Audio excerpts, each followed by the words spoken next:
اللہ عز و جل کا ذکر کرنا بہت بڑی عبادت اور انسان کے لیے بہت بڑی سعادت ہے۔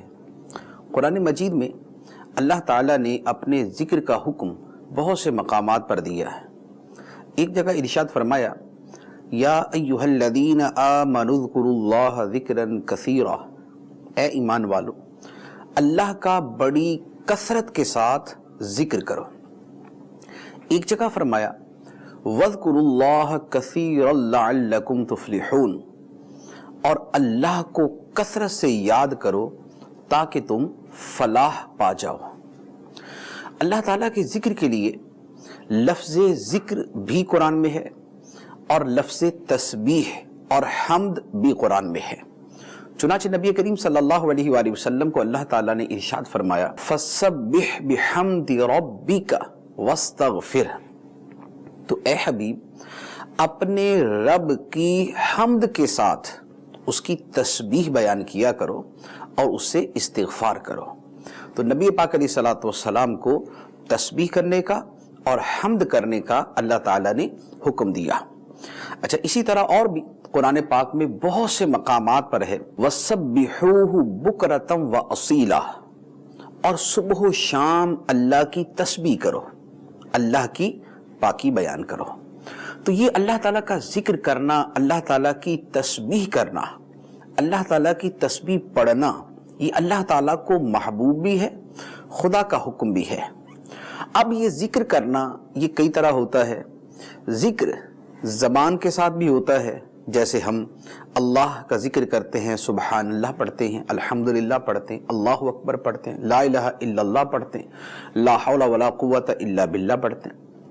اسی طرح ذکر دل سے بھی ہوتا ہے کہ بندہ اپنے دل میں اللہ تعالیٰ کی قدرتوں کے بارے میں سوچتا ہے، اللہ تعالیٰ کی کائنات میں غور کرتا ہے، جس سے اللہ تعالیٰ کی عظمت اس کے دل میں اور زیادہ بڑھ جاتی ہے۔ اسی طرح ذکر کرنا یہ اعضاء کے ساتھ بھی ہوتا ہے۔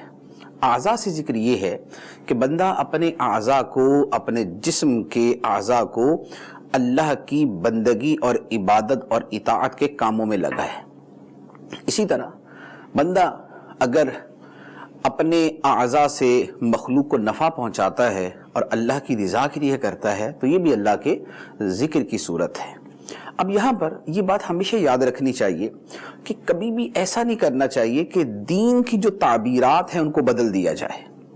جیسے دین نے، قرآن نے جو فرمایا ہے وہ اللہ تعالیٰ کی تسبیح پڑھنے کے بارے میں باقاعدہ فرمایا، اس میں باقاعدہ تسبیح کا تذکرہ ہے، سبحان اللہ کا تذکرہ ہے۔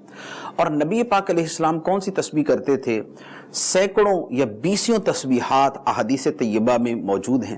صحابہ کرام اور صحابیات سے بھی بہت سی تسبیحات مروی ہیں، ان کے معمولات میں شامل تھیں۔ تو اب اگر کوئی بندہ زبان سے تسبیحات پڑھتا ہے تو وہ سب سے پہلے اللہ تعالیٰ کے اس حکم پہ اور نبی پاک علیہ السلام کی سنت پہ عمل کرتا ہے۔ لیکن بعض لوگوں کا مسئلہ یہ ہوتا ہے کہ بعض اوقات کسی لفظ کا کوئی ایسا مفہوم کسی راہ چلتے نے بتا دیا تو اس کو لے کر جو اللہ رسول کا بیان کردہ مفہوم ہے اس کے اوپر بھی اسے ترجیح دے دیتے ہیں۔ جیسے بعض لوگ کہتے ہیں کہ جناب تسبیح تو وہ ہے کہ بندہ بس مخلوق کے لیے کچھ کر جائے اور کوئی ایسا کام کر جائے کہ لوگ دیکھیں تو کہیں سبحان اللہ سبحان اللہ۔